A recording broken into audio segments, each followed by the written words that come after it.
Hi, I want to show you one of my favorite haunts, and I'm taking you through the secret entrance. Come with me to Miss Pixies. Hello, and welcome to Neighborhood Favorites. One of my favorites, home away from home, is Miss Pixies here on 14th Street. And we wanted to take a little time to sit down. Instead of touring, we will tour, but to talk to the illustrious Pixie. Oh my goodness. How are you, honey? I'm good. I'm good. Good to have you here, George. It's good to have you. You and I have talked over the years because I actually used to live around the corner and I would come around and hang out. Absolutely. And I was very interested in how you got started. Okay. And, it was restaurants and then, here, how are you, Miss Pixie? Well, I moved to DC thinking that I have a degree in art history, so I was going to eventually move to New York. Got to DC, thought New York's too big for me, and really liked Washington, DC. I got in the restaurant business, and there was a really sweet little shop in Adams Morgan called Madam Adam that I went to all the time, and I kind of was like, oh, I could do this. I could definitely do this. And I went in one day, it was very serendipitous, the whole thing. I went in one day and said, tell me more about your business. And he goes, I hate this business. He said, I'm closing. Today is our last day. And I was like, what? And he's like, here's my landlord's number. I mean, it just happened boom like that. And I didn't have money saved up for it or anything. And I just was like, I'm going to take this. I was working in the restaurant business. I was really tired of working in the restaurant business. It was very lucrative, but it was not what I really loved. So I called the landlord. He's like, have you ever had a business before? I'm like, no, I had a fruit stand when I was a little kid, and I hit up my mom for a bunch of junk in her closet. And the guy who I talked to actually told me all the good auctions to go to, and I just kind of jumped in and did it. And it was very small. That was a 500 square foot space. This is 4,000 square foot. So we've had a little frog leaps here and there to get up to this space. So did you call it following your dreams? I would say it's following my dreams. And then having it dropped in your lap. So sometimes it's not. So sometimes we have that vision of that journey. Oh, yeah. And then it's like, okay, we're doing something, and then something will happen. Instantaneously. It totally happened. And then you can't be afraid. Sorry, I'm not ever afraid. I'm a gambler. I won't go to a casino, but I gamble in a lot of other ways. This business is a gamble. You go and you bid on things at an auction. It could be really awful. It could be a great thing. That little painting there, I didn't spend a lot of money for it, but it lists for $6,000. So, I'm all about just taking chances. And when it led me to this, I just kind of thought I'd stay here. Even being on 14th Street, when I first came here in 2008, there were bars on the doors. The closest place for us to get anything to eat was McDonald's. McDonald's, yeah. And, I kind of got harassed by little neighborhood kids. It was a rough area. But you stayed. But I stayed because it was everything, 40 foot of store window, actually Prime. Very nice, supportive neighbors. Everyone really wanted me to stay here. A lot of people followed me from Adams Morgan, and we had a garage door and we had all the things that everything we needed. to so work. It was kind of a perfect space. I grew up a Southern girl. That's why Miss Pixie seemed to be the best name to go with. And it's your name. And it's my name, so I can't get away with anything, Right. But I have to say, I like to feel like a hostess when I'm here. If people want to be bothered, if they just want to be by themselves, that's fine. But a lot of people come in here and say, this is my meditation time. It is. And I've had families that have come in and gone through the postcards or, all the $1 stuff for hours. And it was their fun little family thing. And they might only buy one or two things or nothing at all. And that makes me feel good. And that keeps it keeps it going. It doesn't mean that everybody that comes in is going to walk out with a whole lot, but they have that feeling of home, or they have that feeling of familiar, and you come back. So I may not do it the first time, but that second time, oh, I remember I saw that, or Right. oh, well, that's another thing. Get it when you see it.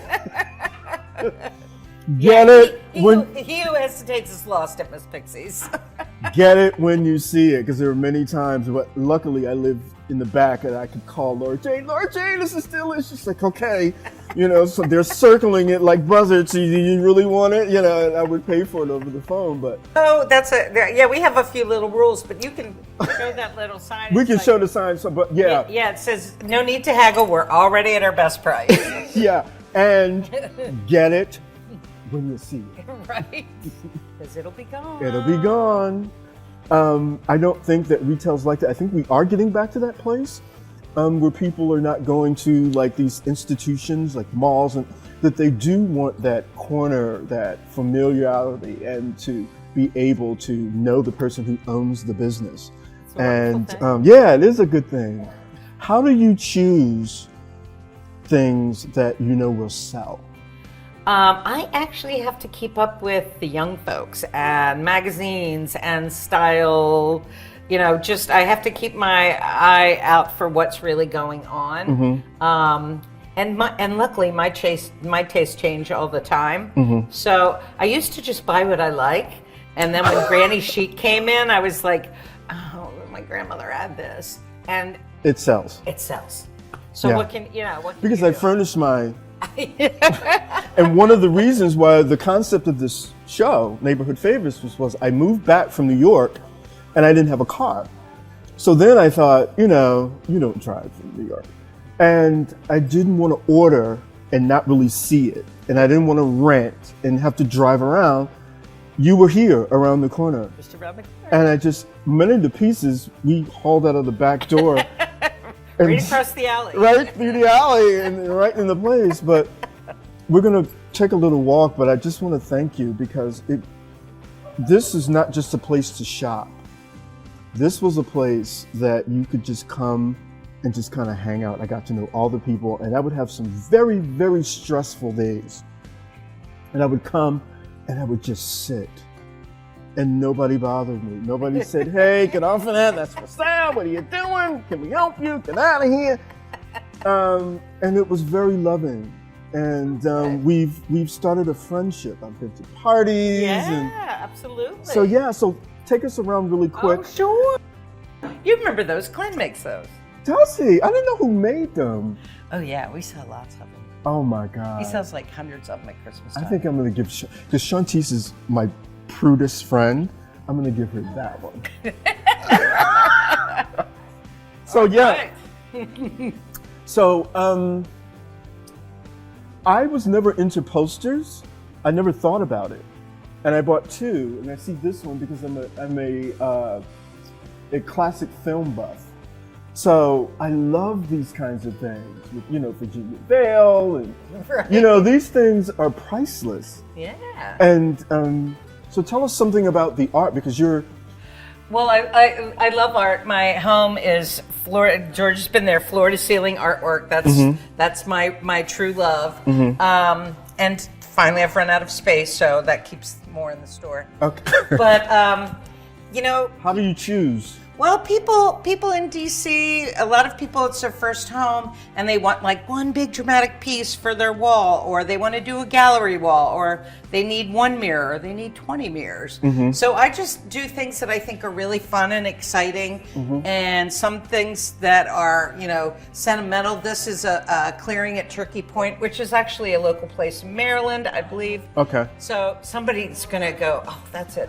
And I had a picture that was a church in Alexandria, and I was like, somebody's going to be like, that's my church. So we kind of do things that are familiar, like, the towpath in Georgetown, but also other fun stuff, like Zodiac sells all the time. I love big, bright, loud colors. So I love really bright, impactful colors, and, and I used to be very strict about, I like original art, but, prints are fabulous. Prints give a lot of impact. They're simple. $45, you have big, bright statement on your wall. So that's what we love about the price point. And then, what I like is that we're breaking rules.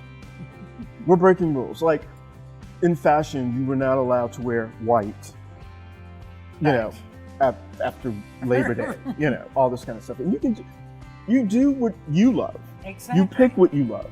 So, and I tell people that. I said, if there's something, I had a woman return a painting the other day, and she's like, I really liked it in here, but I didn't like it in my home.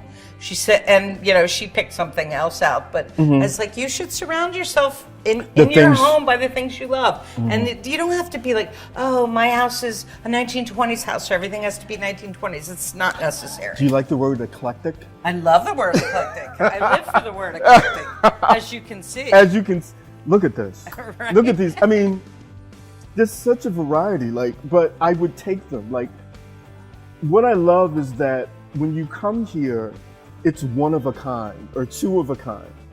And I very rarely have gone to someone else's house. Actually, I have never gone to anybody else's house and saw something that I purchased from here in their home. Right. You know, so when you go into these chain stores or stores, they sell more than one of that. Right. So this is usually one of a kind. All items are purchased at auction. So, I mean, sometimes I might get a pair of chairs that someone bought at Target, but they bought them like 20 years ago. Can't get that anymore. Yeah. And we joke about IKEA. IKEA had some really great old stuff, and we call things vintage IKEA. They're like, that's from IKEA. I was like, yeah, but you can't get it anymore. So, but we work tailored. real hard to make sure your things are one of a kind and something that you really love. Well, thank you so much for taking the time, my friend. Sure. It's so good to see you. Absolutely. Come see Miss Pixie. And this is George Worrell for Neighborhood Favorites. Thank you, George. Thank you for tuning in, and we'll see you next time. Thank you, dear.